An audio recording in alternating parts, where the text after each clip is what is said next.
তখন সেখানে একটা গাড়ি চলে আসে যার ব্রেক ফেল ছিল। চালক চেঁচিয়ে সবাইকে বলে। তখন বাচ্চাটি তার শক্তি ব্যবহার করে নিংসুর হাত দিয়ে গাড়ি থামায়, যার ফলে চালক বাইরে এসে তাকে ধন্যবাদ জানায়। নিংসু বলে যে আপনি এই খাবার খেতে পারবেন না, তাই আমি আপনার জন্য অন্য খাবার নিয়ে আসছি।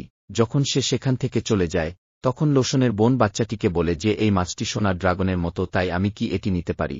কিন্তু বাচ্চাটি বলে যে এই মাছটিকে স্পর্শ করবেন না, এটি আপনাকে অ্যাট্যাক করবে। কিন্তু সে তার কথা শোনে না এবং মাছটি স্পর্শ করে।